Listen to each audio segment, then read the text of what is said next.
सरस्वत्यै नमः। श्री गुरुभ्यो नमः। सर्वेभ्यो देवेभ्यो नमो नमः। सचेत सिंहवदनो देवो यत्पादपङ्कजस्मरणं वासरमणिरिव तमसां राशति वक्रतुण्ड महाकाय सूर्यकोटि समप्रभ निर्विघ्नं कुरु मे देव सर्वकार्येषु सर्वदा। या कुन्देन्दुशारहारधवला या शुभ्रवस्त्रावृता या वीणावरदण्डमण्डितकरा या श्वेतपद्मासना या ब्रह्माच्युतशङ्करप्रभुदेवैः सदा वन्दिता सा मां पातु सरस्वती भगवती निःशेषजाड्यापः। जीर्णे विकटकालपूतकवले पृष्ठे हठान्मन्मते नीते भास्करभालनेत्रकणिकां कल्पान्तदावर्णते यशक्त्या समलङ्कृतोऽपि शशिनं शैलात्मजां स्वर्गुणीं दत्ते कौतुकराजनीतिनिपुणत्वायात्सवशङ्करः। कृष्णत्वं नवयौवनोऽसि चपलाप्रायेण गोपाङ्गना कंसो भूपतिरब्जनालगुरुदेवावयवोऽधुहा तद्याचे जालिना भवन्तमधुना वृन्दावनं नमः। मायासीदिनन्दरूपवचसा नमो हरिपार्या राधा रासेश्वरी रम्या कृष्णमन्त्राभिदेवतर सर्वाद्या सर्ववन्द्या च वृन्दावन विहारिणी।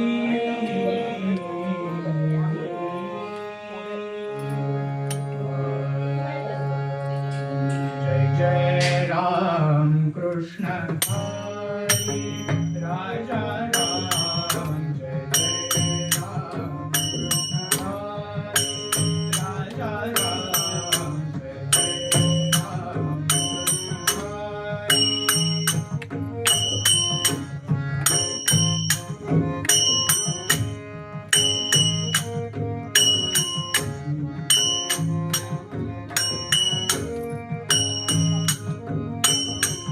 गोवर्धन धर गोपाल नरत गोवर्धन धर गोपाल नरत गोकुल संकटहारी राजा राम।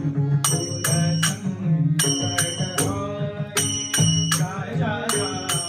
जय जय राम राजा राम। जय जय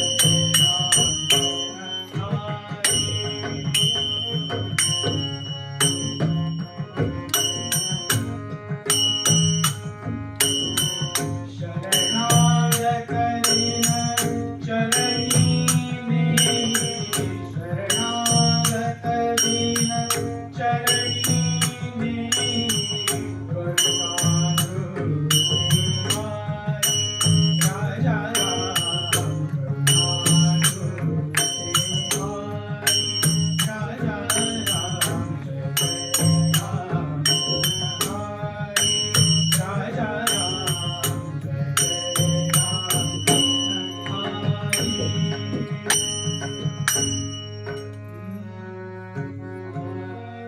दया कृपाळा आलो तव पायासी करी दया कृपाळा आलो तव पायासी रे प्रेम कीर्तनी युगल किशोरासी रे प्रेम कीर्तनी युगल किशोरासी।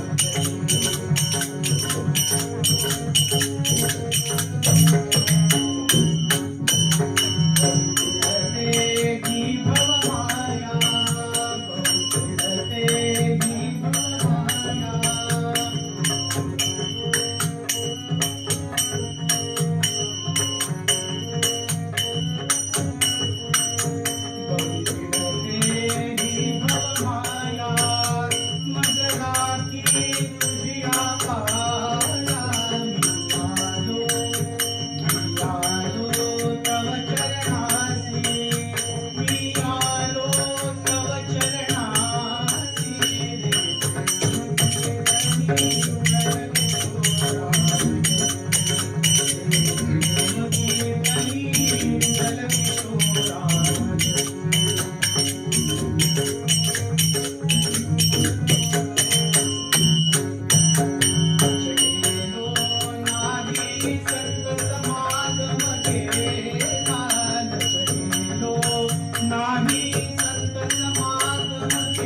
आर्य सनातन वैदिक हिंदू धर्म की जय, भारत माता की जय, छत्रपती शिवाजी महाराज की जय।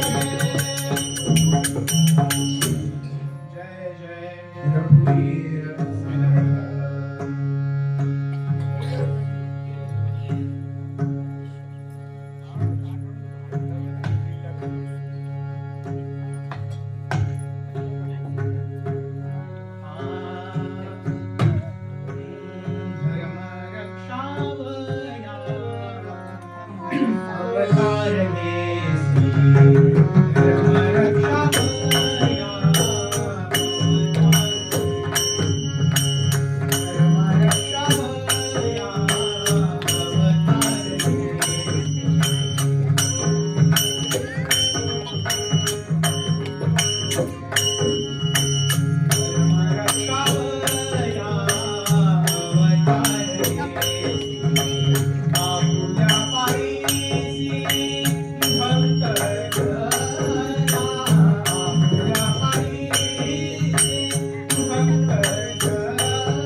तिसरं वर्ष बापेश्वर महाराजांसमोर कीर्तन सेवा करण्याचं. बापेश्वर महाराजांच्याच कृपेने पहिल्यांदा कीर्तन केलं, पठडीबद्ध कीर्तन केलं ते त्यांच्याच समोर केलं, महाशिवरात्रीच्याच दिवशी केलं. आणि त्यानंतर प्रतिपदेचा चंद्र वाढावा त्याप्रमाणे कीर्तन कला वृद्धिंगत होत गेली. आणि ही निव्वळ त्यांची कृपा आहे हे मी जाणतो.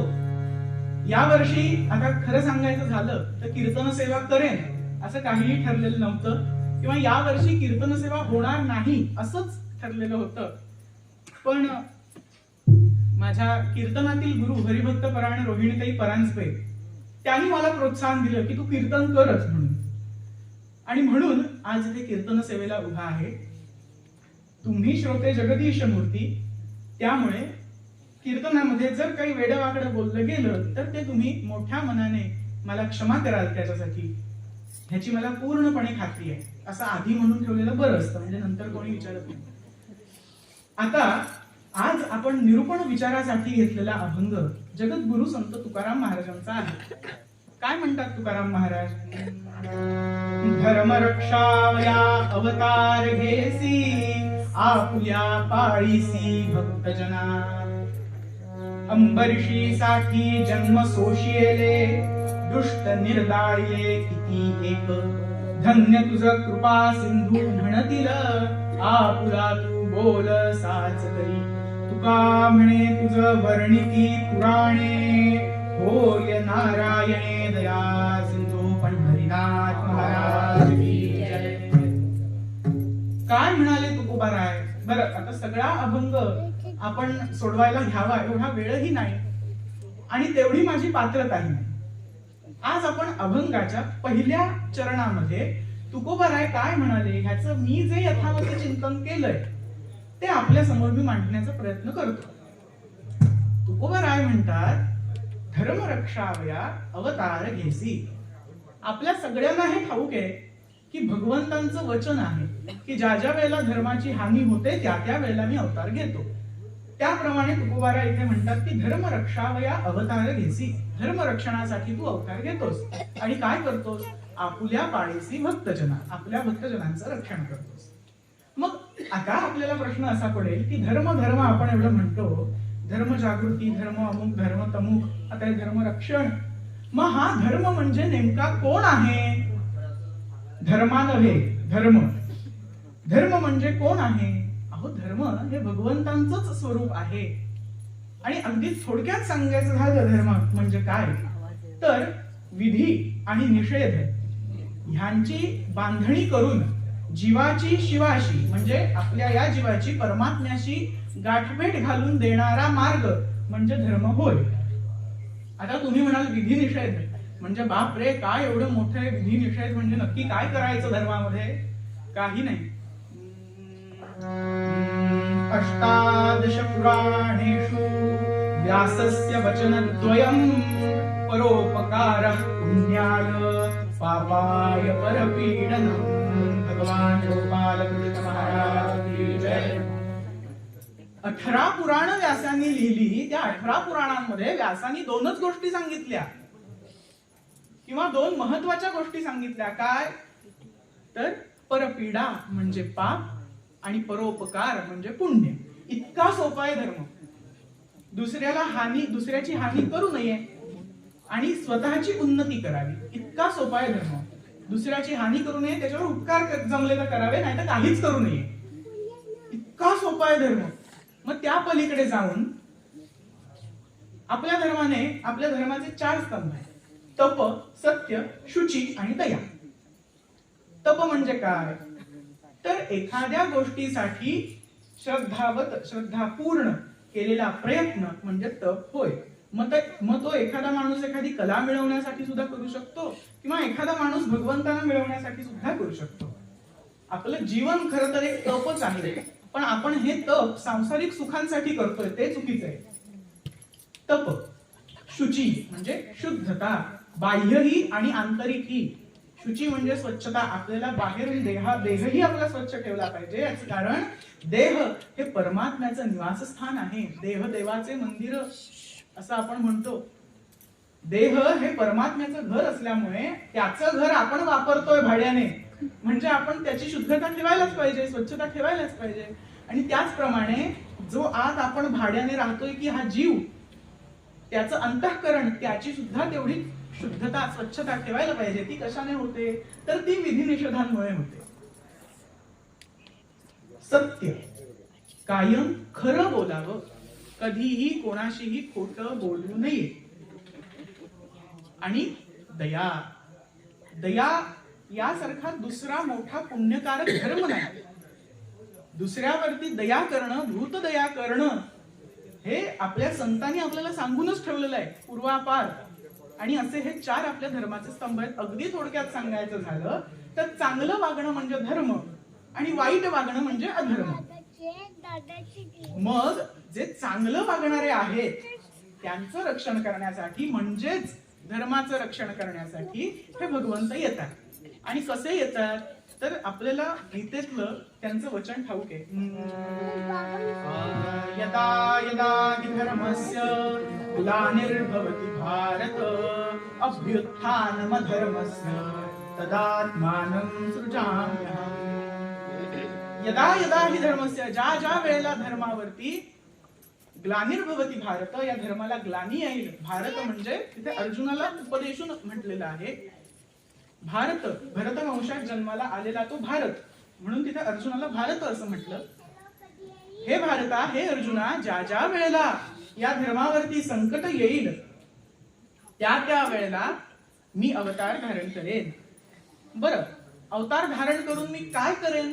लगेच पुढच्या श्लोकात त्यांनी सांगितलं, परित्राणाय साधूनां विनाशाय च दुष्कृतां धर्म संस्थापनार्थाय संभवामि युगे युगे. गोपाल कृष्ण भगवान की जय. परित्राणाय साधूनां, साधूंचं रक्षण करण्यासाठी मी युगायुगी अवतार घेईन. आणि विनाशाय च दुष्कृतां, जे अधर्मी आहेत त्यांना, त्यांचा वध करण्यासाठी, त्यांचं निर्दालन करण्यासाठी मी युगायुगामध्ये अवतार घेईन. आता इथे भगवंतांनी साधूंचं परित्राण करायला येईन असं म्हटलंय, संधी साधूंचं नव्हे. ह्याचं कारण कलियुगामध्ये आपल्याला साधूंपेक्षा संधी साधूच जास्त दिसतात. लोकांच्या श्रद्धांचे फायदे उठवून ही मंडळी मोठमोठे आश्रम काढतात. आणि काय करतात तर हे दुसरं काही काम करत नाही. तुकाराम महाराज सांगतात, गोसाव्याच्या रूपे हेरे परनारी तयाचे अंतरी काम लोभ. पंढरीनाथ महाराज की जय. गोसाव्याचं रूप घेऊन परनारी हेरत असतो. आपल्याला माहिती आहे आत्ताच्या काळामध्ये असे किती स्वयंघोषित संत आहेत ज्यांच्यावरती, स्त्रियांवरती अत्याचार केल्याचे केस आहेत, चार्जेस आहेत. आणि असं असून सुद्धा ही मंडळी खुलेआम सगळीकडे फिरतायत. मग हे धर्मी झाले की हे अधर्मी झाले? हे साधू झाले की संधी साधू? अर्थातच संधी साधू. मग असे संधी साधू जर असतील तर त्यांच्यासाठी भगवंत कशाला येतील? विनाशाय च दुष्कृतां. हरिभक्त प्राण काणेबुवा फार सुंदर गंमत सांगायचे. भगवंत कलियुगात जन्म का नाही घेत? कारण कलियुगात एकतर साधू नाही उरलाय, कारण परित्राणाय साधूना, कलियुगात साधू उरला नाही. विनाशाय च दुष्कृतां, कलियुगामध्ये सगळेच दुष्कृत आहेत. मग काय सगळ्यांना मारून टाकायचं का? म्हणून भगवंत अवतार घेत नाही. संभवामी युगे युगे, हे करण्यासाठी मी युगायुगामध्ये प्रकट होतो. यावरतीच टीका करताना माऊलींनी ज्ञानेश्वरीत भगवंतांच्या तोंडी एक फार सुंदर ओवी घातली. हे धर्मजात आघवे युगायुगी म्या रक्षावे ऐसा ओघुहा स्वभावे आद्य असे.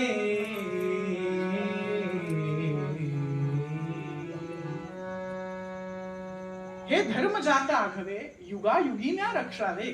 हा जो सगळा धर्म आहे त्याचं मी प्रत्येक युगात येऊन रक्षण करावं. आणि असा हा ओघ, अशी ही अवतारांची परंपरा आजकालची एक नाही, आद्य असे असं माऊली म्हणतात. जेव्हापासून सृष्टीची रचना झाली आहे तेव्हापासून मी येतो आणि दुष्टांचं निर्दालन करतो आणि धर्माची पुनर्स्थापना करतो. आमचे तुलसीदासही हेच म्हणाले. संत काव्यामध्ये ही फार मोठी गंमत असते की संत जगाच्या पाठीवर कुठेही असले तरी दोन संतांच्या उपदेशामध्ये कधीही भेद आपल्याला दिसून येत नाही. आणि जर तसा दिसला तर आपली बुद्धी मंद आहे असं समजावं. तुलसीदास रामचरित्रात काय म्हणाले? जब जब होय धर्म हानी वाढही असुर अधम हानी. जब जब होय धर्म हानी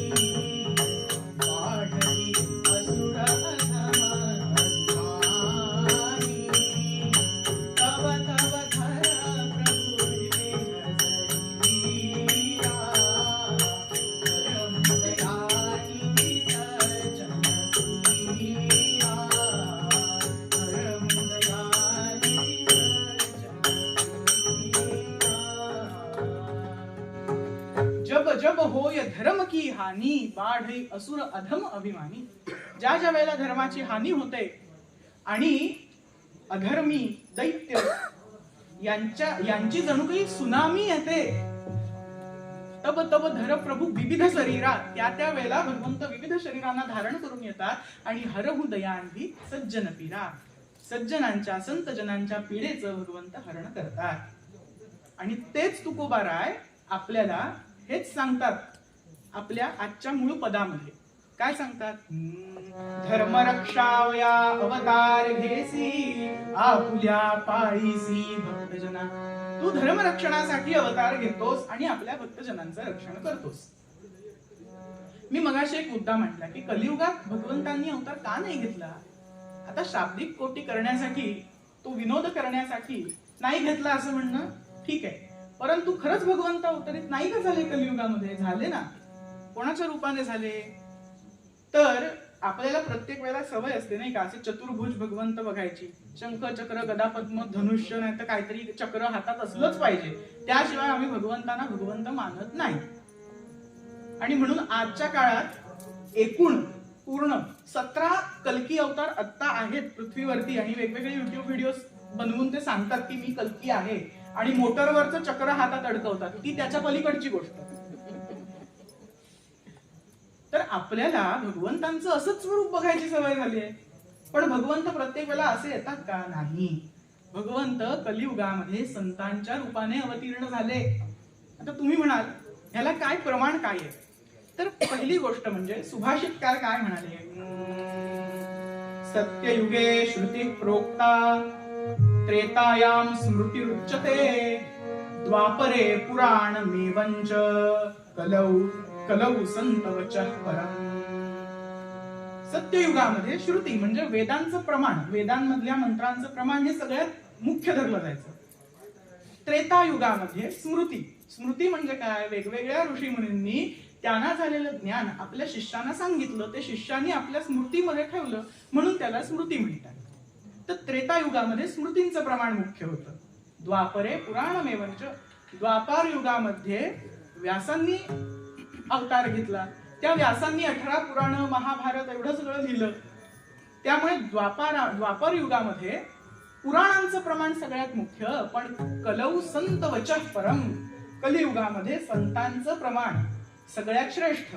मग तुम्ही म्हणाल संत म्हणाले का की संत हे भगवंतांचा अवतार आहे? असं कुठे लिहिलंय का? हो, संत म्हणाले ना. ज्ञानदेवे रचिला पाया उभारिले देवालया. भागवत संप्रदायाचा पाया ज्या ज्ञानोबारायांनी रचला, ते ज्ञानोबाराय कोणाचे अवतार होते? आपल्याकडे फार सुंदर भजन संत कान्होपात्रा यांचं सांगतात.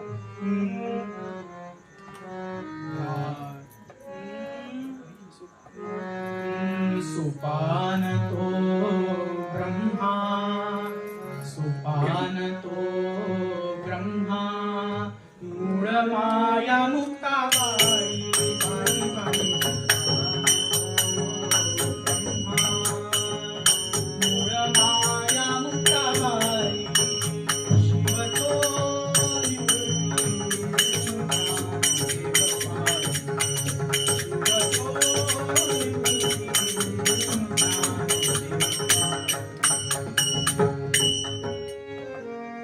सोपान तो ब्रह्मा मूळ माया मुक्ताबाई. सोपान देव हे साक्षात ब्रह्मदेवांचाच अवतार होते. मूळ आदिशक्ती जी आहे, मूल प्रकृती, त्याच मुक्ताबाई बनून आल्या. शिव तो निवृत्ती. संहारकारक तत्वाचे, संहार तत्वाचे स्वामी असे जे भगवान शंकर आज आपण ज्यांच्या उत्सवासाठी जमलोय, आता आपल्याला फक्त ते संहारकारक आहे एवढंच माहिती असतं, पण नाही. आदिनाथ गुरु सकळ सिद्धांचा मच्छिंद्र तयाचा मुख्य शिष्य. आदिनाथ गुरु सकळ सिद्धांचा असं माऊली म्हणाले. हा आदिनाथ म्हणजे हे भगवान शंकर हे सगळ्या सिद्धांचे गुरु आहेत आणि सगळ्या परंपरा तिकडून सुरू होतात. आणि असे हे भगवान शंकर साक्षात निवृत्तीनाथ महाराज म्हणून जन्माला आले. आणि विष्णू ज्ञान देव पाही, पालन करते सृष्टीचे असे जे भगवंत आहेत, असे जे भगवान विष्णू आहेत, ते माऊलींच्या रूपामध्ये प्रकट झाले. आणि त्यांनी काय केलं, त्यांचं कार्य काय होतं, आपण आपल्या ज्ञानोबारायांच्या आरतीत म्हणतो. लोपले ज्ञान जगी लोपले ज्ञान जगी नेणती कोणी अवतार पांडुरंग नाम ठेविले ज्ञानी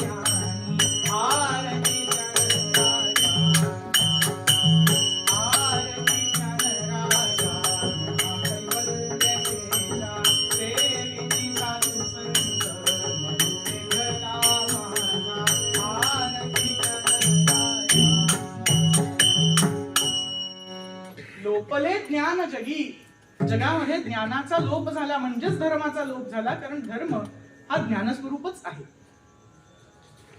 हित नेणती कोणी हित काय अहित काय हे कोणीही जाणत नव्हतं अवतार पांडुरंग नाम ठेविले ज्ञानी भगवंता साक्षात ज्ञानोबारायांच्या रूपाने जन्माला आले आणि त्यांनी आपलं कार्य केलं आता त्या पलीकडे जाऊन बघा आपले जे सगळे संत झाले हे भगवंतांच्या भक्तांचेच अवतार होते आणि भगवंतांचे भक्त हे भगवंतांपासून वेगळे नसतात त्याप्रमाणे तुकोबाराय आज आपण ज्यांचा अभंग निरूपणासाठी घेतलाय ते तुकोबाराय कोण होते तुकाराम तुकाराम नाम घेता कापे यम धन्य तुकोबा समर्थ जेणे केला हा पुरुषार्थ इंद्रायणी माझी वह्या तारी येल्या जैशाला ह्या म्हणे रामेश्वर भट्ट द्विजा तुका विष्णू नाही तुझ्या कुंडली कवरदा हरे विठ्ठल हे रामेश्वर भट्ट ज्यांनी हा अभंग रचला ते रामेश्वर भट्ट तुकोबारायांचे कट्टर विरोधक होते आणि ह्या रामेश्वर भट्टांच्याच आज्ञेने तुकोबारायांना अभंग लिहिण्याचा अधिकार नाही असं सांगून त्यांची तुकाराम गाथा ही इंद्रायणीच्या पाण्यात नष्ट करण्यासाठी बुडवली गेली पण झालं काय तर त्या वह्या पाण्यावरती तरंगल्या आणि हा चमत्कार बघून रामेश्वर भट्ट तुकाराम महाराजांचे अनुग्रहित शिष्य झाले आणि त्यांनी तुकोबाराय नक्की कोण हे जाणलं आणि म्हणाले की म्हणे रामेश्वर भट्ट द्विजा द्विज म्हणजे ब्राह्मण त्या काळात देहू गावामध्ये जे तुकोबारायांचे विरोधक होते त्यांना उद्देशून म्हणतायत की अरे पंडितांनो तुका विष्णू नाही तुझ्या तुकाराम महाराज आणि भगवंत ह्यांच्यात काही भेद नाही भगवंतच तुकोबारायांचा अवतार घेऊन जन्माला आलेत मग आता भगवंत संत रूपाने जन्माला येतात बरोबर आहे मग हे संत धर्मरक्षण कसं करतात बरं तर तुकोबारायांच्या चरित्रातला एक आपण प्रसंग बघूया आणि मग उत्तर रंगाकडे वळूया तुकोबाराय अत्यंत श्रीमंत असे सावकार होते अनेक पिढ्यांपासून सावकारी चालत आलेली होती पण झालं असं देहू गावामध्ये दुष्काळ पडला आणि संतांचं एक सगळ्यात मोठं लक्षण असं असतं की ते दयाशील असतात त्यामुळे अकारण कृपावंत हे संत जे असतात ते कोणावरती कारण आहे म्हणून कृपा नाही करत फायदा आहे आपला म्हणून नाही कृपा करत जसे संधी साधू करतात हे संत जे असतात ते अकारण कृपावंत असतात त्यांना कृपा करायला कारण लागत नाही आणि अशा या दयाशील संत तुकोबारायांनी कर्जाच्या वह्या इंद्रायणीत बुडवून नष्ट केल्या आणि सगळ्या देहू गाववासियांना कर्जमुक्त केलं त्यानंतर आपल्या घरामध्ये असलेलं धन धान्य सगळं दान देऊन मोकळे झाले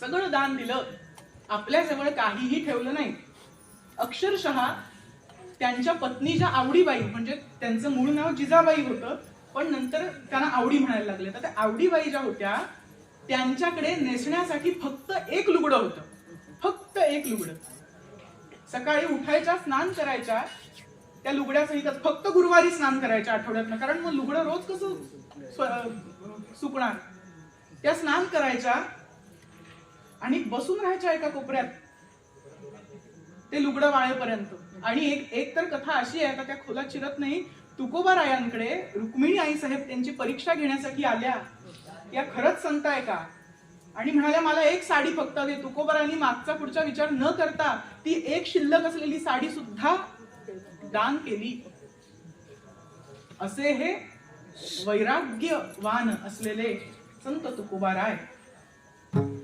पण त्यावेळेला देहू गावकरी ब्राह्मण समाजाला काही त्यांच्या अभंग रचना रुचल्या नाहीत पटल्या नाहीत किंवा आपलं वर्चस्व जाऊन ह्याचं वर्चस्व येईल या ईर्षेने त्यांनी छत्रपती शिवाजी महाराजांकडे तक्रार केली की या देहू गावामध्ये एक भोंदू स्वतःला संत म्हणवणारा तुकाराम नावाचा एक गृहस्थ राहतो, त्याला तुम्ही चांगली अद्दल घडवा. आता खरं काय ते जाणून घेतल्याशिवाय शासन करायचं नाही असा छत्रपती शिवाजी महाराजांचा स्वभाव होता आणि म्हणून त्यांनी ठरवलं की आपण तुकोबारायांची परीक्षा घेऊया, ते खरंच संत आहेत की भोंदू आहेत हे बघूया आणि मगच काय ते पुढचं पाऊल उचलूया. म्हणून शिवाजी महाराजांनी काय केलं, शिवाजी महाराजांनी ताट भरून मोहरा, सोनं नाणं दागिने असं सगळं त्यांच्या घरी पाठवलं आपल्या मंत्र्यांकरवी आणि स्वतः मागून लपून गेले. आता जेव्हा हे मंत्री ताट घेऊन पोहोचले त्यावेळेला तुकोबाराय घरी नव्हते, आवडीबाई घरी होत्या. आणि या आवडीबाई या सुद्धा माहेरच्या प्रचंड श्रीमंत, पण तरीही पतिव्रता एवढ्या होत्या, त्यांचं पातिव्रत्य एवढं होतं की तुकोबाराय आता निष्कांचन झालेत म्हणून त्यांनी सोडून नाही दिलं तुकोबारायांना, शेवटपर्यंत त्यांची साथ दिली. अशा आवडीबाई तिथे होत्या आणि त्यांनी ते सगळं सोनं बघितलं आणि खूप दिवसांनी आपल्या घरात सोनं दिसतंय बघितल्यानंतर त्यांना राहवलं नाही आणि त्यांनी एक एक करून सगळ्या माळा आपल्या अंगात घालून घेतल्या. सगळी ती रेशमी वस्त्र नेसल्या. तेवढ्यात तुकोबाराय आले. पांडुरंग हरी वासुदेव हरी, पांडुरंग हरी वासुदेव हरी असा वीणेवरती झंकार करतात, हातात चिपड्या वाजवतात आणि आले, नामगजरामध्येच आले. आणि आम्ही हा सगळा प्रकार पाहिला आणि एक एक करून सगळे दागिने आवडीबाईंच्या त्यांनी त्यांच्या गळ्यातून काढून परत त्या ताटात ठेवले आणि हात जोडून त्या मंत्र्याला म्हणाले, हे बघ, हे मला काहीही नको ह्यातलं, मला ह्यातला एक मोती सुद्धा नको, हे सगळं तू परत राजांना नेऊन दे. तर तो मंत्री चकित झाला. मंत्री म्हणाला की अहो, साक्षात छत्रपती शिवाजी महाराजांनी तुम्हाला हे सगळं दिलंय, मग आम्ही त्यांना काय उत्तर देऊ. तर तुकोबारायांनी सांगितलं, राजांना एवढंच सांगा. काय सांगा, देणे आम्ही सुखी म्हणा विठ्ठल विठ्ठल म्हणा विठ्ठल विठ्ठल म्हणा विठ्ठल विठ्ठल, देणे आम्ही सुखी म्हणा विठ्ठल विठ्ठल म्हणा विठ्ठल विठ्ठल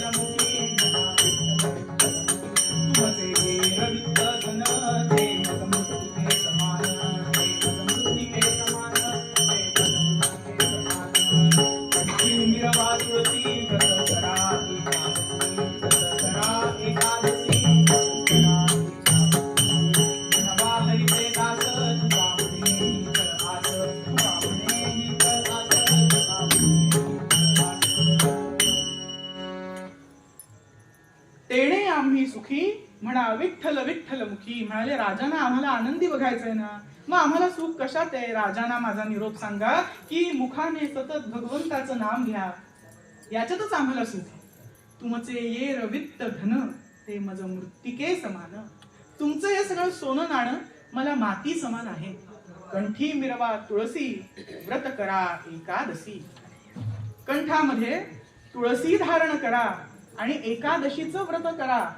माळ घाला, एकादशीचं व्रत करा आणि पुढे सगळ्यात महत्वाचा असा संदेश त्याने दिला की म्हणवा हरीचे दास तुका म्हणे हिचा अस. मी हरीचा दास आहे असं म्हणा, त्यानेच मला सुख आहे, हीच माझ्या मनात आशा आहे. हे सगळं ऐकलं लपून ऐकत असलेल्या शिवाजी महाराजांनी आणि धावत आले आणि तुकोबारायांच्या पायावर लोटांगण घातलं. म्हणाले, मला क्षमा करा, मी तुमची परीक्षा घ्यायला गेलो, मला क्षमा करा. हे तुमचं वैराग्य बघून म्हणाले, आता माझ्याही मनात वैराग्य उमटलंय. मंत्र्याला सांगितलं, जा जा जाऊन प्रसिद्ध कर की आजपासून छत्रपती शिवाजी महाराज छत्रपती राहिले नाही. आता मी तुकोबारायांच्या इथेच राहणार आणि कीर्तन ऐकणार, भजन करणार, नामस्मरण करणार आणि मी अध्यात्म करणार. तुकोबारायांनी नाना यत्ने त्यांना समजावलं की असं करू नका, ह्याला अध्यात्म म्हणत नाहीत. पण छत्रपती शिवाजी महाराज काही ऐकले नाही. तुकाराम महाराज मग थांबले, रात्री कीर्तनाला घेऊन गेले. कीर्तन सुरू होतं आणि कीर्तन सुरू असताना गनिमाला यवनी माणसांना इस्लामिक आक्रमकांना ही बातमी मिळाली की छत्रपती शिवाजी महाराज हे तुकाराम महाराजांच्या कीर्तनाला बसलेले आहेत आणि जास्त सैन्यही नाहीये म्हणाले जवळ. लगेच आक्रमण केलं शिवाजी महाराजांना पकडण्यासाठी. बाहेरनं सगळा गजबजाट ऐकू आला. आता त्यावेळेला जो आवाज कीर्तनाच्या मध्ये मध्ये येत असे तो यवनी आक्रमणांचा, नाही तर येत नसे. असा सगळा गजबजाट ऐकू आला आणि तुकाराम महाराजांना कळून चुकलं की हे इस्लामिक आक्रमक हे माझ्या राजाला पकडायला आलेत. म्हटल्यानंतर त्यांनी भगवंतांची करुणा भाकायला सुरुवात केली. ते काय म्हणाले? न देखवे डोळा ऐसा हा आकांत परपिते चित्त दुःखी होते, परपिते चित्त दुःखी होते. काय तुम्ही येथे नसालसे झाले, आम्ही न देखिले पाहिजे, आम्ही न देखिले पाहिजे. परचक्र कोठे हरिदासाच्या वासे, न देखिले देशे रहाती, न देखिले देशे रहाती, न देखिले देशे रहाती. तुका म्हणे माझी लाजविली सेवा, तुका म्हणे माझी लाजविली सेवा. दीनपणे देवा दीने झाले, दीनपणे देवा दीने झाले, दीनपणे देवा दीने झाले, दीने झाले. काय तुम्ही येथे न सालसे झाले, काय तुम्ही येथे न सालसे झाले. आम्ही न देखिले पाहिजे, आम्ही न देखिले पाहिजे, आम्ही न देखिले पाहिजे, पाहिजे. तुका म्हणे माझी लाजविली सेवा, तुका म्हणे माझी लाजविली सेवा, तुका म्हणे माझी लाजविली सेवा. तुकाराम महाराजांनी भगवंताची करुणा भाकली की हे असं काय, तुझं कीर्तन सुरू असताना परकीय आक्रमणाने यावं, परचक्राने यावं आणि हरिदासाला छळावं. आता तूच येऊन धर्माचं रक्षण कर. अशी करुणा भाकल्यानंतर भगवंतांचं हृदय कळवळलं हो. आणि काय आश्चर्य, त्या कीर्तनाला उपस्थित असणारे सगळे छत्रपती शिवाजी महाराजांसारखे दिसायला लागले. हे परकीय आक्रमक आले, त्यांनी पाहिलं की अरे बापरे, इथे तर सगळेच छत्रपती शिवाजी महाराज, कोणाला धरावं आणि कोणाला सोडावं, भ्रमित झाले. आता श्रोतेहो, गंमत अशी आहे की त्यावेळेला कीर्तनाला भरपूर माणसं असायची आणि म्हणून भरपूर शिवाजी महाराज बघून यवन भ्रमित झाले. आता जर की 4-5 माणसं असती तर त्यांनी एक मार्गी सगळ्यांना कापून मोकळं केलं असतं. असे हे सगळे छत्रपती शिवाजी महाराज बघितले, यवन भ्रमित झाले आणि काहीतरी भूतात्की झाली असं समजून धावत परत निघून गेले. मग तुकोबारायांनी छत्रपती शिवाजी महाराजांना समजावलं की राजा, तू क्षत्रिय आहेस आणि क्षत्रियाचं कार्य काय आहे तर धर्माचं रक्षण करणं. आणि त्यामुळे तू धर्माचं रक्षण करण्यासाठी राज्य कर, हा मार्ग तुझा नव्हे. आणि वैरागी राहायचंच आहे तर कुठल्याही आपल्या गोष्टीमध्ये ममत्व ठेवू नको. सद्गुरूंना पूर्णपणे शरण जा आणि राज्य कर. त्याप्रमाणे छत्रपती शिवाजी महाराजांनी केलं. पुढे त्यांना समर्थ रामदास स्वामी सद्गुरू म्हणून लाभले. आणि आज आपल्याला माहितीये की छत्रपती शिवाजी महाराज झाले म्हणून आपण आहोत. कवी कलश फार सुंदर म्हणतो, काशी की कला जाती मथुरा में मस्जिद होती, अगर शिवाजी ना होते तो सुन्नत सबकी होती. छत्रपती शिवाजी महाराजांनी आपल्या धर्माचं वेळोवेळी रक्षण केलं, यवनांना पळता भुई थोडी केली आणि म्हणून आज आपण सुखाने श्वास घेऊ शकतोय. कशामुळे झालं तर तुकोबारायांनी त्यांना उपदेश केला. तुकोबारायांनी त्यांना उपदेश का केला? कारण तुकोबाराय हे भगवंतांचाच अवतार होते आणि भगवंतांचं कार्य काय आहे तर धर्माचं रक्षण करणे. संत तुकोबारायांच्या अवतारामध्ये भगवंतांनी येऊन अशा प्रकारे धर्माचं रक्षण केलं.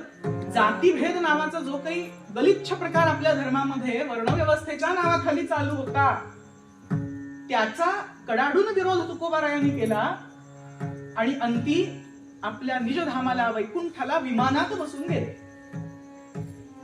आणि असे हे तुकोबाराय किंवा असे हे सगळे संत हे कोण होते? हे भगवंतांचा अवतार होते आणि ते धर्मरक्षणासाठीच आले होते. उत्तर रंगात आपण बघूया की आज आपण ज्यांच्या उत्सवाला जमलोय ते भगवान शंकर धर्मरक्षणासाठी कसे काय आले, कोणत्या रूपात आले. पण त्याआधी मूळ पद्यामध्ये भगवंतांचं धर्मरक्षण हे कार्य आहे हे सांगताना तुकोबाराय म्हणतात, धर्मरक्षावया अवतार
थोडा वेळ भगवंतांच्या नामाचं स्मरण करूया आणि मग उत्तर रंगाकडे वळू.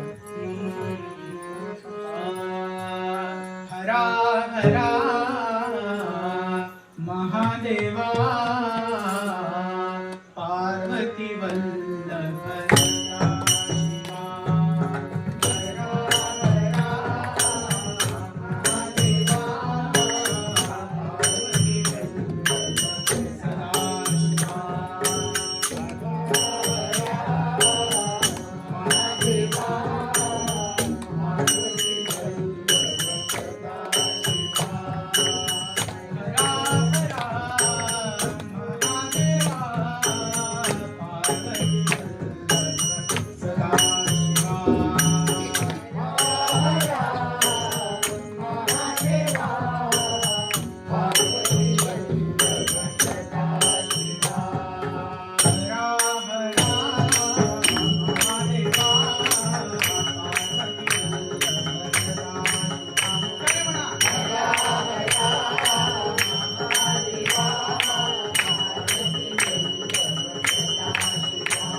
जय जय रघुवीर समर्थ।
भगवान राधारमणांचं, भगवंतांचं, नारायणांचं स्तुतिगान करत करत कोण येतं? या गादीचे आद्यगुरु देवर्षी नारद महाराज. आणि अशा प्रकारे या नारद मुनींची स्वारी आता कैलासावरती चाललेली आहे. आणि हे असं राधा अधर मधुमिलिंद जय जय करत करत करत करत ते हळूहळू कैलासावरती आले.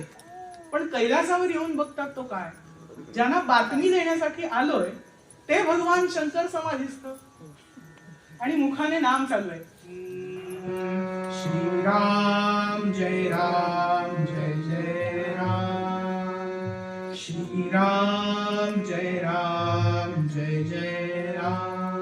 मुखाने नाम चालू आहे, गंभीर आवाजामध्ये नामस्मरण चाललेलं आहे आणि अगदी प्रगाढ समाधीमध्ये आहेत. बरं आता हे रामनाम का घेतायत बरं? तर आत्ताच एक दोन दिवसांपूर्वीची गोष्ट, म्हणजे त्या काळातल्या 1-2 दिवसांपूर्वीची गोष्ट. देव आणि दानव ह्यांनी मिळून लक्ष्मी मिळवण्यासाठी, वैभव मिळवण्यासाठी आणि अमृत मिळवण्यासाठी असं समुद्र मंथन केलं. अख्खा समुद्र घुसळून काढला. आणि तो समुद्र घुसळून काढला तर त्याच्यातनं 14 रत्न निघाली. त्यातलं पहिलंच रत्न निघालं ते म्हणजे हलाहल विष. आता हे विष, आता थोडस आपण थोडं ह्याच्या डीप जाऊया. थोडक्यात सांगायचं झालं तर हे हलाहल विष म्हणजे काय, हे समुद्र मंथन म्हणजे काय, तर साधक ज्या वेळेला साधना सुरू करतो त्या वेळेला ती भगवती शक्ती सगळ्यात पहिल्यांदा त्याच्या देहातून विकार काढून टाकते, वाईट सगळं जे आहे ते काढून टाकते. ते हे हलाहल विष. आणि अशा प्रकारे समुद्र मंथनामधनं सगळ्यात पहिल्यांदा ते हलाहल विष निघालं. त्याने सगळी सृष्टी, सगळे देव दानव सगळे जळायला लागले. आग व्हायला लागली त्यांच्या अंगाची. त्यावेळेला आशुतोष असे भगवान शंकर तिथे प्रकट झाले आणि त्यांनी ते सगळं विष केवळ आपल्या ओंजळीत सामावलं आणि प्राशन केलं. बरं, तेव्हा माता सती होती. माता सती म्हणाली की तुम्ही हे विष जर पूर्ण गिळलं आणि ते जर तुमच्या हृदयापर्यंत पोहोचलं तर तुमच्या हृदयामध्ये स्थित असलेली मी आणि त्यानंतर माझ्या गर्भामध्ये स्थित असलेली ही सगळी सृष्टी सगळं जळून खाक होईल. मग काय करा? मग ते विष तुमच्या कंठामध्ये धारण करा. आणि म्हणून भगवान शंकरांनी आपल्या कंठामध्ये ते विष धारण केलं आणि म्हणून त्यांचं नाव आहे नीलकंठ. आजकाल कॅलेंडर मध्ये दाखवल्या जाणाऱ्या फोटोमध्ये अख्खे शंकरच निळे दाखवले जातात, पण ते नाहीत. कर्पूर गौरव करुणावतारम असं म्हटलेलं आहे. ते कर्पुरासारखे कापरासारखे गोरे आहेत, फक्त त्यांचा गळा हा निळ्या रंगाचा आहे त्या विषामुळे. आणि आता हे विष ह्याने प्राशन केलं खरं, पण आता व्हायला लागला दाह. तर दाह होतोय म्हटल्यानंतर काय करावं? हिमालयात गेले. त्यानंतर सापाची कातडी जी असते नागाची ती थंड असते. ते साप आपल्या गळ्याभोवती लपेटला. चंद्र डोक्यावर धारण केला. किती यत्न केले, पण दाह काही शांत होईना. शेवटी नारद मुनींनीच त्यांना सांगितलं होतं की तुम्ही भगवंतांचं नामस्मरण करत बसा, त्याने तुमचा दाह नक्की शांत होईल. आणि म्हणून हे श्रीराम जय राम जय जय राम, श्रीराम जय राम जय जय राम, त्याने दाह खरंच मात्र शमला बरं का. म्हणजे आता हा दाह कसला आहे? आता हे साधनेतून निघालेलं जे आपल्या देहातून निघालेलं कालकूट विष, त्याला शमवण्यासाठी आपण नामस्मरण केलं पाहिजे. आणि म्हणून सगळ्या संतांनी आपल्याला एकच सांगितलं, एक तत्व नाम दृढधरी म्हणा, हरीसी करुणा येईल तुझी. ते नाम सोपे रे रामकृष्ण गोविंद, वाचेसी सद्गद जपे आहे. नामा परते तत्व नाही रे अन्यथा, वाया आणि कपंथा जाशी जणी. नाम घ्या, हरिमुखे म्हणा, पुण्याची गणना कोण करी. असं नाम घ्या आणि त्याप्रमाणे या नामस्मरणानेच त्यांचा जो दाह होता तो शमला. आणि त्याच समाधीमध्ये, त्या नाम समाधीमध्ये भगवान शंकर बसले. बरं, आता हे नारद मुनी म्हणजे काय? तर त्या काळचे बातमीदार होते. त्रिलोकामध्ये कुठल्याही कोपऱ्यात काहीही घडलं की ते आधी 33 कोटी देवांना कसं कळेल. पण फरक आता असा आहे की ते खरी माहिती सांगत असत. पुढचं मी बोलत नाही, ते खरी माहिती सांगत असत. आणि असे हे आता भगवान शंकरांना बातमी द्यायला आले, पण भगवान शंकरांचं आपलं नाम समाधी चालले. बरं, आता ह्यांना नुसतं असं हलवून उठवावं तर मागे कामदेवाला कसं जाळून टाकलं होतं, त्यामुळे तो उपाय करून चालणार नाही. मग काय करावं? तर नामसमाधी उतरवण्याचा एक सोपा उपाय आहे. काय? तो मनुष्य जे नाम घेतोय ते नाम आपण घ्यायचं. आता नारद मुनी कीर्तनकार, मग ते असं साधं नाम घेतील का? नाही. मग आता तिथे कीर्तनी धुमाळी आली पाहिजे. मग ह्यांनी सुरुवात केली, श्रीराम जय राम जय जय राम, श्रीराम जय राम जय जय राम. तुम्ही पण म्हणा,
शंकरांनी एकदाचे डोळे उघडले आणि शांत दृष्टीने, करुणा दृष्टीने नारद मुनींकडे बघितलं आणि म्हणाले, काय नारदा, का बरं उठवलं मला? तर नारद मुनी म्हणाले, अहो मोठी बातमी आहे. काय मोठी बातमी? म्हणाले, अहो तुम्ही तिथे म्हणाले विष पिऊन परत इकडे येऊन बसलात, तिथे काय चाललंय ते तुम्हाला माहिती नाही, मग तुम्हाला सांगणार कोण माझ्याशिवाय, म्हणून मी सांगायला.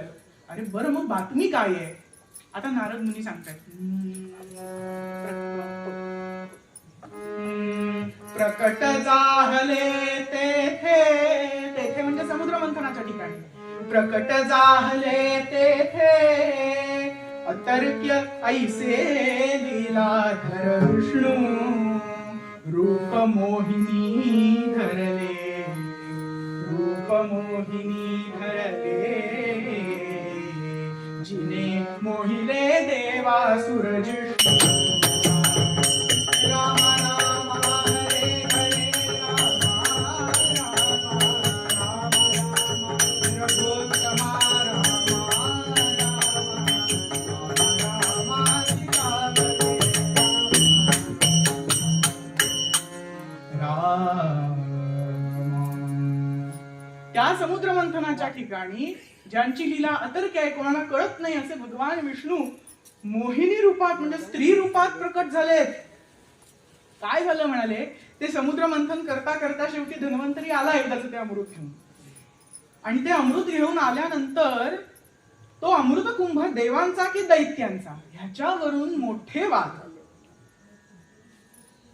आणि ते एवढे सगळे वाद असल्यामुळे आता कलियुगामध्ये दोन सख्या भावंडांमध्ये जसे इस्टेटीवरनं वाद होतात, तसे त्यावेळेला देव आणि दैत्य दोघे भाऊ भाऊच आहेत ना दोघेही, त्यामुळे त्यांच्यात त्या अमृताच्या इस्टेटीवरनं वाद व्हायला लागले. आणि मग असे इस्टेटीचे वाद झाले की केवळ स्त्रीच ते सांभाळू शकते, आणि म्हणून भगवान विष्णूंनी स्त्री अवतार घेतला. आणि त्यांनी काय केलं, मोहिनी नामक अतिशय सुंदर अशा स्त्रीचे रूप घेतलं, जिने मोहिले देवासुर जिष्णू, जिष्णू म्हणजे इंद्र, देव दानव आणि इंद्र या सगळ्यांना तिने मोहित केलं आपल्या रूपाने. आणि असं झाल्यानंतर ती त्या देवांना म्हणाली की हे बघा देवांनो, असुरांनो, तुमचा माझ्यावर विश्वास आहे की नाही? बरं, आता ह्यांची आधी कधी ओळख पाळत नाही, पण मोहिनी दिसली म्हणजे हो पूर्ण सगळे म्हणाले, अगदी पूर्णपणे विश्वास आहे म्हणाले. मग म्हणाले, द्या बघू तो कुंभ माझ्या हातात. आणि म्हणून देवानी तो कुंभ त्या मोहिनीच्या हातात नेऊन ठेवला. आता म्हणाली, काय करा, आता सगळ्या देव आणि दैत्यांनी जाऊन स्नान करा, हे अमृत मी समसमान भागांमध्ये दोघांना वाटेल. आणि म्हणाले, मग सगळे देव गेले, देव आणि असुर स्नानासाठी. देव आले पटकन स्नान करून, आणि मग हिने वरचं जे अमृत होतं ते सगळं देवांना वाटून टाकलं, आणि खालचं पाणी दैत्यांना दिलं.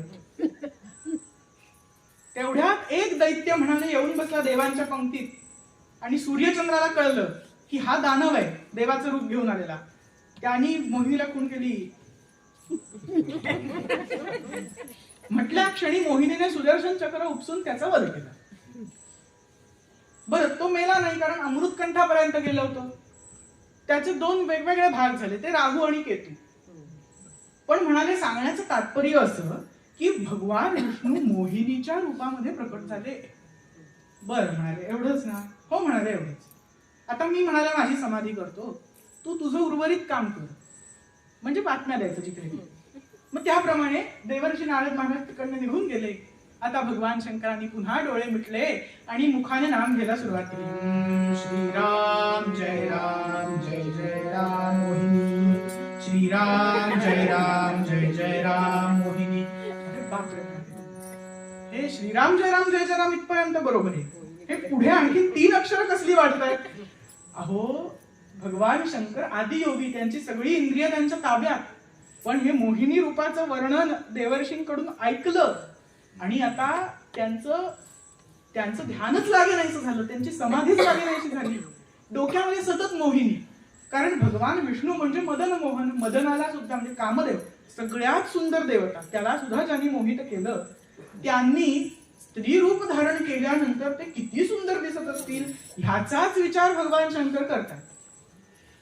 आता इथेही असंच आहे. आपण सगळी संसार सागरात बुडालेली मंडळी, आपण नामस्मरण नुसतं नावाला करतो आणि समोर मालिकेतली सासू सुनेचा कधी खून करेल ह्याच्याकडे आपलं लक्ष असतं. मग त्या नामसाधनेचा खरंच काही उपयोग होतो का? होईल, अगदी कणभर. पण आपल्याला घाई आहे ना, आपल्याला आपला मोक्ष मिळवायचा आहे. त्यासाठी भगवंतांचं स्मरण केलं पाहिजे. आणि असे आता हे भगवान शंकर रोज समाधीचा प्रयत्न करतात, पण काही केल्या त्यांच्या डोक्यातून ते मोहिनीचं खूळ काही जात नाही. तेवढ्यात झालं असं, भगवान शंकर हे भगवान विष्णूंचे इष्टदेव आणि त्यामुळे आपल्या इष्टदेवाने विषप्राशन केलं. त्यानंतर त्याला तो दाह वगैरे झाला सगळा. तेव्हा आपण कूर्म अवतारात त्या मेरू पर्वताच्या खालती होतो, त्यामुळे आपल्याला बघता नाही आलं त्यांना. त्यामुळे हे भगवान विष्णू भगवान शंकरांचं तब्येत पाणी कसं चाललंय ते बघायला कैलासावरती लक्ष्मी मातेसोबत आले. आता लक्ष्मी मातेसोबत आले, भगवान विष्णू आले म्हटल्यानंतर भगवान शंकर हे आसनावर आपले म्हणाले मोहिनी रूप दाखवा. अहो म्हणाले, मी आलोय कशासाठी? मी तुमची तब्येत कशी आहे ते विचारायला. तब्येत माझी उत्तम आहे, तुम्ही मोहिनी रूप दाखवल्यानंतर आणखी उत्तम होणार आहे. त्यामुळे माझी म्हणाले समाधी काही लागत नाहीये, तुम्ही मला काय ते मोहिनी रूप पटकन दाखवा, म्हणजे माझ्या डोक्यात ते खूळ जाईल आणि माझी समाधी परत लागेल म्हणाले. फार संत्रस्त झालोय. भगवान विष्णू म्हणाले, हे बघा,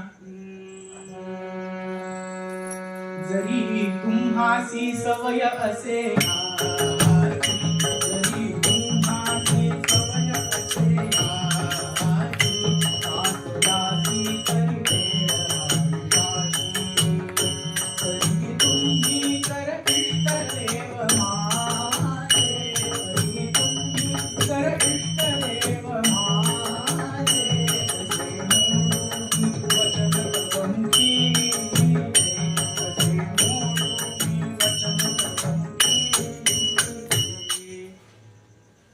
अहो म्हणाले, तुम्हाला जरी विषप्राशनाची सवय असली तरी हे मोहिनी रूप काही त्याची तुम्ही मागणी करू नका. उगाच विषाशी खेळ कशाला हवाय? पण भगवान शंकर काही हट्ट सोडायला तयार नाही. म्हटल्यानंतर विष्णू म्हणाले की तुम्ही तर इष्टदेव माझे, कसे मोडू मी वचन तव मुखीचे. तुम्ही माझे इष्टदेव आहात, मी तुमचं वचन कसं मोडू? असं म्हणून भगवान विष्णू म्हणाले की ठीक आहे, दाखवतो एकदाचं मोहिनी रूप म्हणाले तुम्हाला. आणि तिकडून गुप्त झाले. त्या क्षणी भगवंतांनी आपली मोहिनी अशी सोडली भगवान शंकरांवर की भगवान शंकरांना दूरवर एक कुंजवन दिसायला लागलं. कुंजवन म्हणजे काय? तर दोन वेली, दोन लता ज्या वेळेला एकत्र येऊन नैसर्गिकरित्या कमान तयार करतात त्याला कुंज म्हणतात. आणि त्यांनी तयार झालेलं असं ते वन म्हणजे कुंजवन. तिथे सुंदर सरोवर होतं, त्याच्यात कमळं उगवलेली होती आणि सुंदरी रूपाची खाण, सुंदरी रूपाची खाण, गौरवावाण नयनी छान, शालुकांबरनी शालुकांबरनी, या कुंजवनीची प्रकट मोहिनी छान.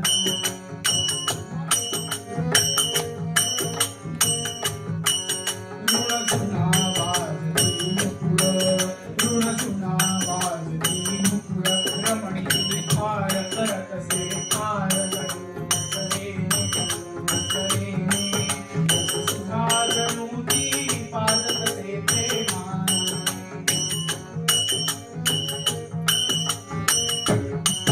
पाहुणी अशी मोहिनी, पाहुणी अशी मोहिनी, भावी कामिनी आपुले म्हणून उमापती बघत, उमापती बघत, बहुकामुक होता स्खलित गाहले रे तर.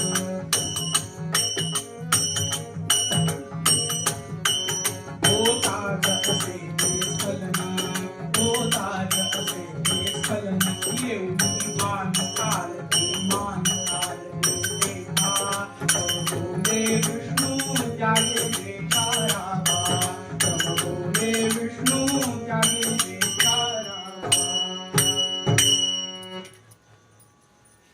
अतिशय सुंदर अशी ती मोहिनी रूपाची खाण ह्यानी पाहिली आणि ती कंदुक क्रीडा करत होती, म्हणजे चेंडू सोबत खेळत होती. त्याला जमिनीवर आपटायची, परत वर उडवायची, परत जमिनीवर आपटायची, इकडे तिकडे तो गेला की त्याच्या मागून धावत जायची. आणि अशी ती सगळी मोहिनीची लीला बघून, क्रीडा बघून भगवान शंकरांचं सगळं मन वगैरे सगळं हरपलं. आणि आता ही मोहिनी आपली कामिनी झाली पाहिजे म्हणून तर तिच्या मागून त्या कुंजवनात धावायला लागले. आता शंकर धावत येत आहेत म्हटल्यानंतर मोहिनी रूपातले भगवान विष्णू घाबरले. कारण रूप जरी मोहिनीचं धारण केलं असलं तरी होते पुरुष ना. घाबरले, धावायला लागले इकडे तिकडे. आणि ते धावायला लागल्यानंतर भगवान शंकर त्यांच्या मागून धावायला लागले. आणि असे धावता धावता त्या कामिनीच्या रूपाने भगवान शंकर इतके कामुक झाले की त्यांचं रेतस्खलन झालं. आणि ते होताच त्यांना भान आलं, त्यांना कळून चुकलं की आपण काय करतोय. असं म्हणून ते तिथे निराश होऊन उभे राहिले. काय प्रकार झाला हा त्या मोहिनीच्या भगवान विष्णूंच्या लक्षात आला. आणि म्हणून भगवान विष्णूंनी आपली सगळी मोहिनी परत आपल्यामध्ये घेतली खेचून आणि आपल्या मूळ रूपात त्यांच्या समोर प्रकट झाले. आणि भगवान शंकरांना म्हणाले, ह्यामध्ये तुमचा काहीही दोष नाही. माझी लीलाच अशी आहे, माझी मोहिनीच, माझी मायाच अशी आहे की ती भल्या भल्यांना सुद्धा अगदी साप नष्ट करून टाकते. आणि म्हणूनच म्हणाले तुमचं हे सगळं असं झालं. पण म्हणाले तुम्हाला हे रूप एवढं आवडलंय ना, मग आज मी तुम्हाला एक वचन देतो. रूप मोहिनी मोहन गेले, रूप मोहिनी मोहन गेले, रूप मोहिनी मोहन गेले, वचन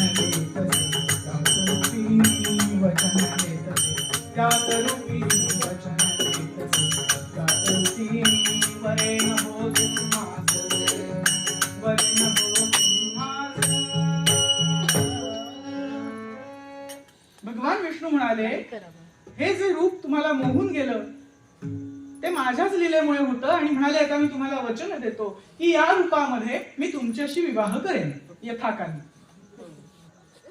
असं म्हणून ही लीला इथे संपली.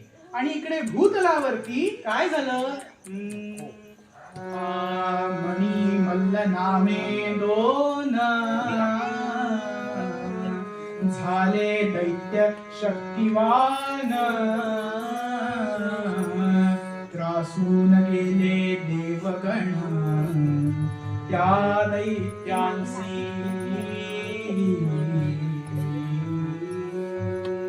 तव सोडुनी स्वर्गलोक वनी फिरती देवादिक, तव ऋषी सनकादिक भेटले तया.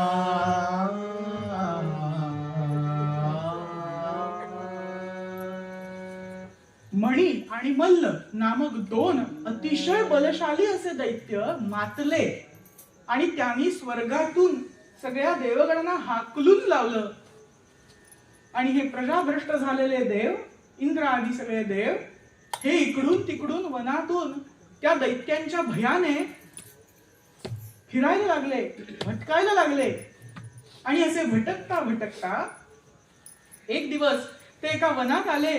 तिथे त्यांना सनकादिक ऋषीमुनी भेटले. आता सनकादिक ऋषीमुनी म्हटल्यानंतर तुम्हाला असं वाटेल की दाढीवाले मोठे असे लांब दाढी असलेले असतील, तर तसं नाही. ऋषीमुनी सनकादिक ते म्हणजे कोण, तर ब्रह्मदेवाचे मानसपुत्र सनक, सनंदन, सनातन आणि सनत कुमार असे हे सनकादिक ऋषीमुनी. हे 5 वर्षीयच आहेत फक्त आणि भगवंतांचे अंशरूप अवतार आहेत. आणि असे हे महाज्ञानी म्हणजे मूर्ती लहान पण कीर्ती महान असे हे सनकादिक ऋषीमुनी या वनामध्ये आले आणि देवतांना भेटले.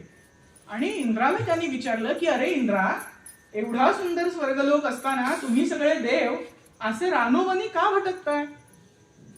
इंद्र म्हणाला काय सांगू तुम्हाला, ते मणी आणि मल्ल नामक 2 असुर एवढे भयंकर आहेत की त्यांच्या भयाने आम्ही स्वर्गलोक सोडला, इकडे तिकडे भटकतो, जरा कुठे त्यांच्या सैन्याची चाहूल लागली की लगेच दुसऱ्या वनात जातो, असे आम्ही म्हणाले भटकतो. याला तुम्हीच काहीतरी उपाय आम्हाला सांगा.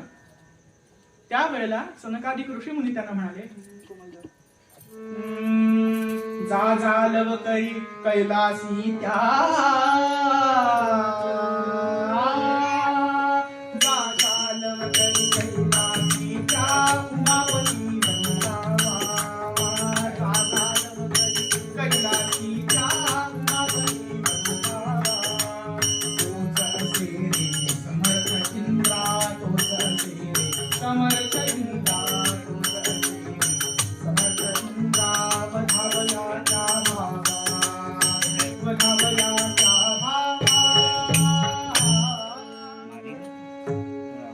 अरे म्हणाले, मग इथे काय करताय तुम्ही?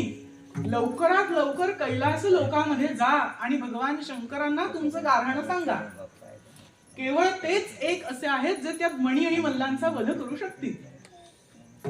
आणि म्हणून हे सगळे देव त्या सनकादिक ऋषीमुनींसोबत कैलास लोकांमध्ये आले. आता मी इथे मुद्दामून एक गोष्ट अशी सांगतो की आपल्याला टीव्ही सिरियल मध्ये जसा कैलास म्हणजे अगदी कुठेतरी बर्फ पडलेलं, कुठेतरी एकलकोंडाचं ठिकाण, पर्वत दाखवला जातो, तो कैलास लोक नव्हे. भौतिक कैलास पर्वत वेगळा, भगवान शंकरांचा उच्च स्तरावरती खूप स्वर्गाच्याही वर असलेला कैलास नामक लोक आहे. आणि तो लोक स्वर्गापेक्षाही वैभवशाली आहे.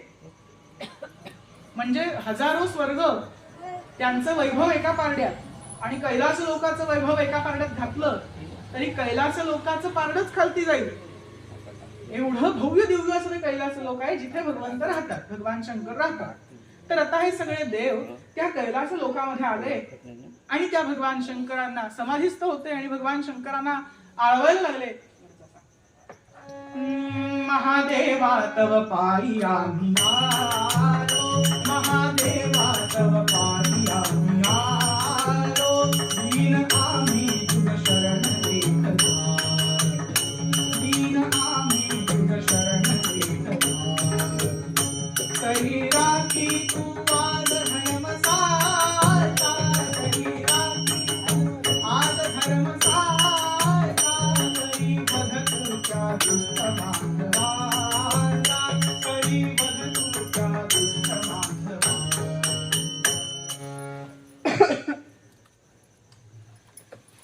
सगळ्या देवादिकांनी भगवान शंकरांना गाऱ्हाण घातलं की ते मणी आणि मल्ल नामक दोन दैत्य अतिशय माजलेत, तुम्ही आता अवतार घ्या आणि त्यांचा वध करा. भगवान शंकरांनी डोळे उघडले आणि एकंदरीत मणिमल्लांचे काय प्रताप आहेत हे पाहिले आणि त्यांचा राग अनावर झाला. त्या रागामध्ये त्यांनी आपली एक जटा उपटली आणि जमिनीवर आपटली. त्या जटेतून अतिशय महाभयंकर, अतिशय भयभीत करून सोडणारी अशी ती एक महामारी नावाची देवी उत्पन्न झाली. आणि ती एवढी महाभयंकर होती दिसायला की सगळे अगदी कापायला लागले तिला बघून. आणि ती इतकी चिडलेली होती, कारण भगवान शंकरांच्या क्रोधापासून तयार झालेली होती, ती एवढी चिडलेली होती की तिचं शरीर अक्षरशः त्याचा दाह होत होता आणि त्याच्या झळा बाकीच्यांना पण लागत होत्या. आता हिला सौम्य कसं करायचं, हिला शांत कसं करायचं, म्हणून सगळ्या ऋषीमुनींनी घृत म्हणजे तूप तिच्या अंगावर शिंपडलं. त्यामुळे ते तुपाच्या स्निग्धतेमुळे तिचा राग कमी झाला, तिचं जे शरीर तापलेलं होतं ते कमी झालं आणि म्हणून तिचं घृत फेकून मारलं तिच्या अंगावरती, म्हणून तिचं नाव पडलं घृतमारी. आणि आता या अशा घृतमारीला भगवान शंकरांनी सांगितलं की तू युद्ध पुकार. सगळ्या देवतांनी युद्ध पुकारलं, शंख वाजवले, भेऱ्या वाजवल्या, नगाडे वाजवले. त्यावेळेला मणिमल्लांना कळलं की कोणीतरी या दैवाना वाली मिळालेला दिसतोय आणि ह्यांनी आता युद्ध पुकारलंय. म्हटल्यानंतर त्यांनी पण आपलं सैन्य तयार केलं. आणि आता हे भगवान शंकर त्या घृतमारीला सांगतायत, जाई जाई गे घृतमारी मणिमल्ला सीतामारी, मणिमल्ला सीतामारी, मणिमल्ला सीतामारी, जाई जाई गे घृतमारी मणिमल्ला सीतामारी, मणिमल्ला सीतामारी, मणिमल्ला सीतामारी. आधी सांग त्यांची गावे, शिवपाई लक्ष द्यावे, शिवपाई लक्ष द्यावे, शिवपाई लक्ष द्यावे. ना ऐकता ते काही भारत्यांची नरकी पाळी, भारत्यांची नरकी पाळी, भारत्यांची नरकी पाळी.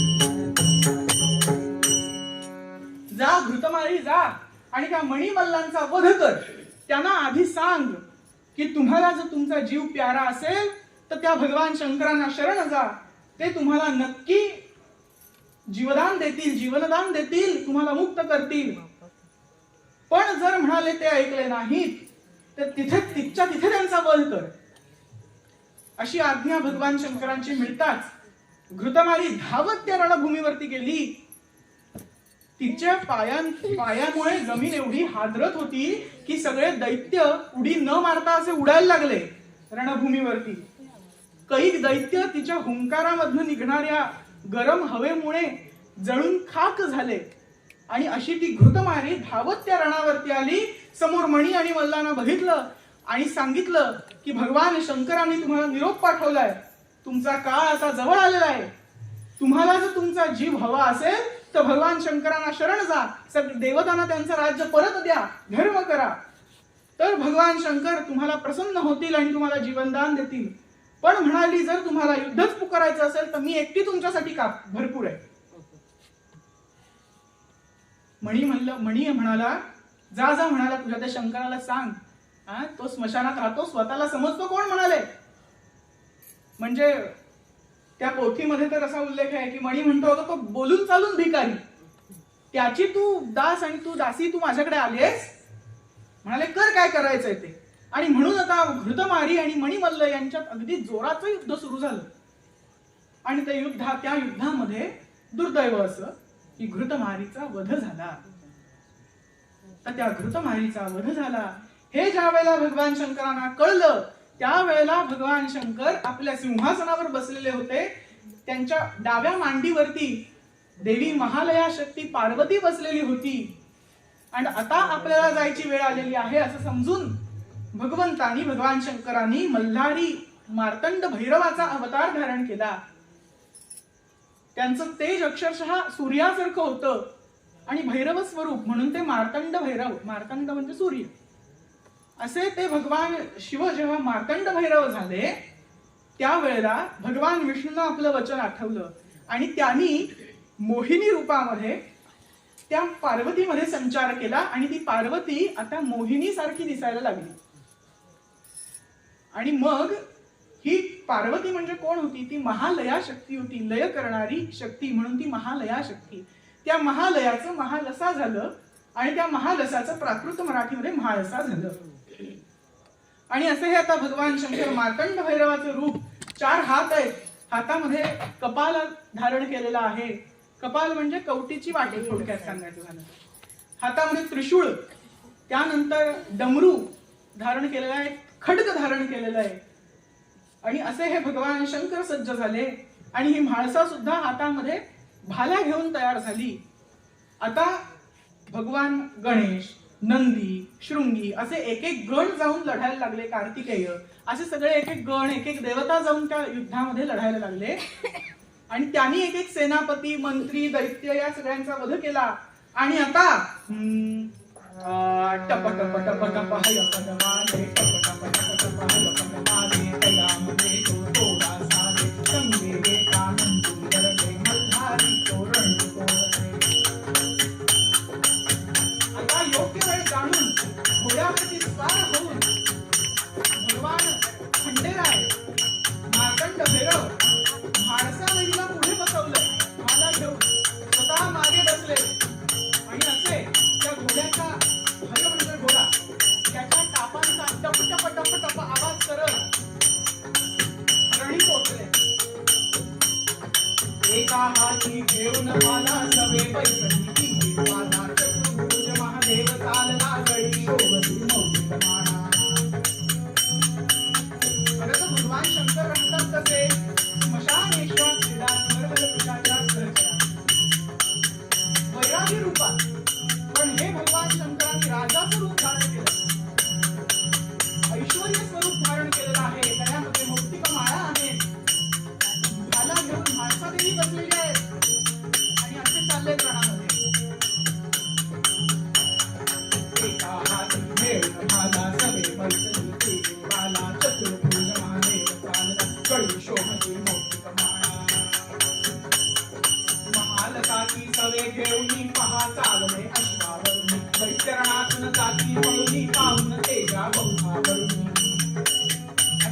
चालले अश्वावरुणी चरणातून जाती पळुनी पाहून तेजा पंखा पळुनी. आता मणी आला. मणी दैत्य तो येऊन दिला सोबत मल्ला सुरतो दिसला उगारती मग खड्गन माझा चमचम करते धार कल्याणा.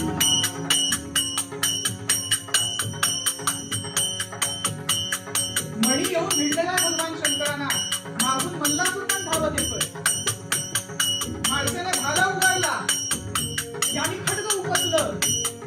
त्यांची धार कशी चमचम चमचम चमचम दिसेसारखं करते. खंड काढते खाली वर तलवार लागते कंपित होई सम्राटाने तरी युद्ध ते सुरू राहते तरी युद्ध ते सुरू राहते.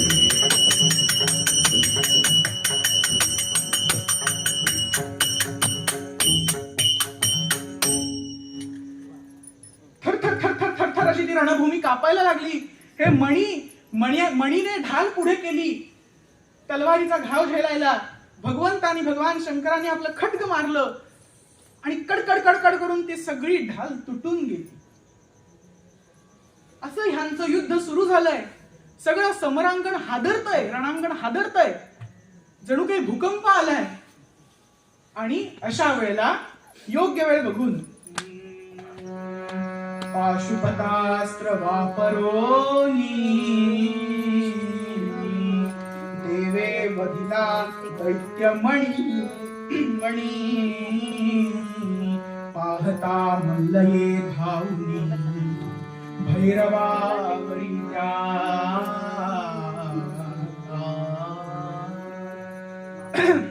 पाशुपतास्त्राचा प्रयोग केला आणि मणी दैत्याला मारून टाकलं. म्हणजे मणी दैत्याचं निर्दालन केलं, त्याचा वध केला. म्हटल्यानंतर सगळ्या देवांना फार आनंद झाला. पण आपला भाऊ मेला बघितल्यानंतर त्या मल्लाचा क्रोध अनावर झाला आणि खड्ग घेऊन धावत भगवान शंकरांवर आला. आता भगवान शंकरांनी घोड्यावरनं उडी मारली. त्या मार्कंड भैरवाने घोड्यावरून उडी मारली आणि उडी मारली तो थेट मल्लाला लाथ मारली छातीवरती आणि आडवं केलं. मल्ल उठूच शकला नाही. आणि मग जाऊन त्याच्या मस्तकावरती चरण ठेवला आणि आता खड्गाने त्याचं मुंडकं कापणार तेवढ्यात मणीने हात जोडले. अहो भगवान शंकर मी मगाशी म्हटलं तसं आदिनाथ आहेत, आदि गुरु आहेत आणि गुरुस्पर्श होताच आपणासारखे करीती तत्काळ नाही काळ वेळ तया लागेल. गुरुस्पर्श होताच माणूस पावन होतो. त्याप्रमाणे हा मल्ल देखील पावन झाला आणि त्याला कळून चुकलं की आपण काय केलंय आणि म्हणून त्याने हात जोडले. आणि आता काय म्हणतोय, म्हणे ते मला स्थान पायी तुझ्याया करी पूर्ण इच्छा अशी देवराया. असे ऐकता देव तो शांत झाला. नमस्कार मार्तंड मल्लांत काला येळकोट येळकोट जय मल्हार. तो मल्ल म्हणाला की देवा मला क्षमा कर, मी तुला ओळखू शकलो नाही. पण आता मला कळून चुकलंय, मी तुला शरण आलोय, मला तुझ्या या पायाशी स्थान दे. भगवान शंकर थोडे मागे सरकले. म्हणाले जा मी तुला जीवनदान देतो. तू मला शरण आलास, मी तुला जीवनदान देतो. म्हणाले नको. मल्ल म्हणाला मला जीवनदान नको, मी केलेल्या पापाचं प्रायश्चित्त मला भोगू दे. मला तुमच्या हातून जर मृत्यू आला तर मी शिवलोकाला प्राप्त होणार आहे. त्यामुळे मला माझा तुम्ही वध करा, पण एवढी एक इच्छा पूर्ण करा की तुमच्या नावामध्ये माझा उल्लेख होईल. आणि म्हणून भगवान शंकरांनी मल्लारी, मल्लाचा अरी असं नाव धारण केलं. अरी म्हणजे शत्रू, मल्लाचा अरी. आणि मग मल्लाला हरवलं म्हणून तो मल्हारी. आणि असं हे मल्हारी नाव भगवान शंकरांनी धारण केलं आणि मल्ल दैत्याचा वध केला. आता त्याचा वध झाल्यानंतर ही जी महालया शक्ती म्हाळसा होती ती गुप्त झाली आणि ती तिकडे तिम्मा शेटाच्या घरी म्हाळसा म्हणूनच जन्माला आली. आणि मग पुढे तिने भगवान शंकरांनाच आपला पती मानलं आणि त्यांच्याशी विवाह केला. पार्वतीची एक सखी जी भगवान शंकरांच्या रूपावर भाळली आणि पार्वतीने तिला वचन दिलं की पुढच्या जन्मी भगवान शंकर तुझा स्वीकार करतील. ती बाणासुराची कन्या बाणाई झाली आणि ती चंदनपुरामध्ये येऊन ती तिथे तपश्चर्या करायला लागली भगवान शंकरांना पती मिळवण्यासाठी. तिथे एक धनगर होता अजामिळ नावाचा.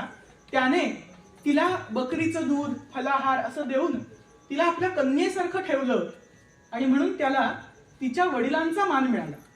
आता मणी आणि मल्लाचा वध केल्यानंतर सगळ्या ऋषी मुनींनी त्या भगवान शंकरांना प्रार्थना केली की मार्गशीर्ष शुक्ल षष्ठीच्या दिवशी म्हणजे चंपा षष्ठीच्या दिवशी भगवान मार्तंड भैरवानी या मणिमल्लाचा वध केल्यानंतर त्यांच्यावरती चाफ्याची फुलं उधळली आणि म्हणून ती चंपा षष्ठी.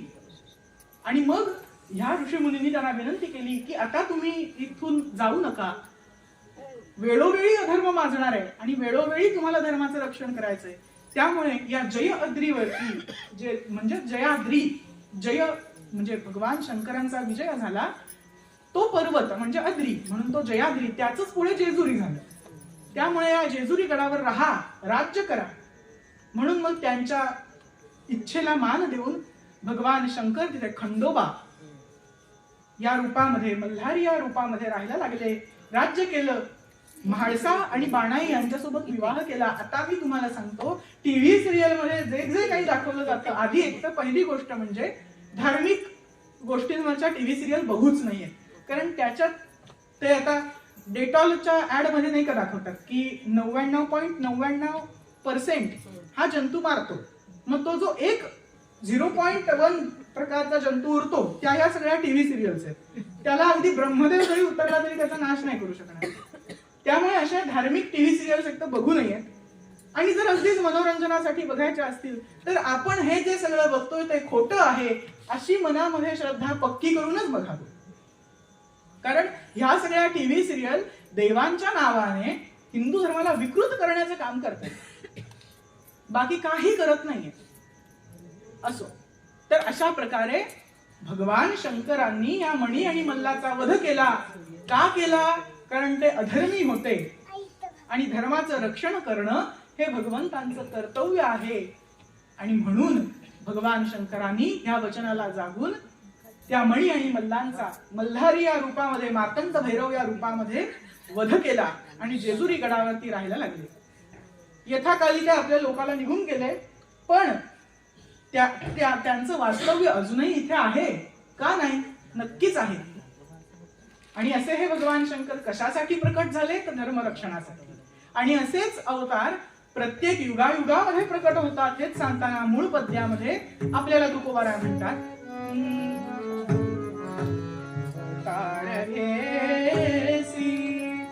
धर्म रक्षावया अवतार घेसी, अवतार घेसी, आपुल्या पायीसी भक्त जना, आपुल्या पायीसी भक्त जना, भक्त जना, धर्म रक्षावया अवतार घेसी,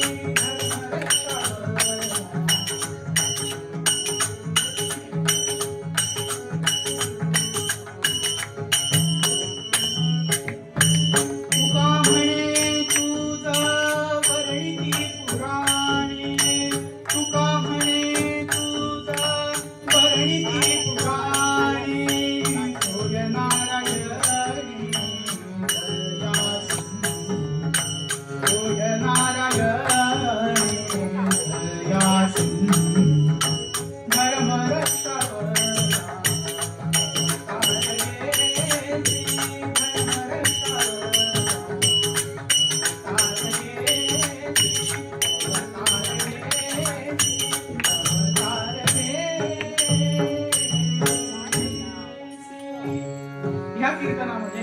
अनेक संतांची प्रमाण वापरली. जर कुठे शब्द काही इकडे तिकडे बोलला गेला असेल तर मी क्षमा मागतो. बोली लिहिले पुरे वेडी वाकुडी उत्तरे, करा क्षमा अपराध महाराज तुम्ही सिद्ध, नाही विचारिला अधिकार म्या आपुला, करा क्षमा अपराध महाराज तुम्ही सिद्ध. तुका म्हणे ज्ञानेश्वरा राखा पाया पै किंकरा करा क्षमा अपराध महाराज तुम्ही सिद्ध. आज झालेली कीर्तन सेवा ही भगवान बापेश्वरांच्या चरणी भगवान खंडेरायांच्या चरणी अर्पण करतो आणि त्यांनी सगळ्यांना सद्बुद्धी द्यावी जेणेकरून अधर्म माजूच नये आणि मग सगळीकडे हरिनामाचा हरिगजराचा हरिकीर्तनाचा प्रचार प्रसार व्हावा. माझ्याकडून ही अशीच कीर्तन सेवा अविरत आपण करवून घ्यावी हीच त्यांच्या चरणी प्रार्थना. सगळ्यांना सुखी ठेवावं आणि मग शेवटी संतांनी जे मागणं मागितलं ते त्यांच्याकडे मागतो आणि ही कीर्तन सेवा त्यांच्या चरणी अर्पण करतो. हे चिदानंद देवा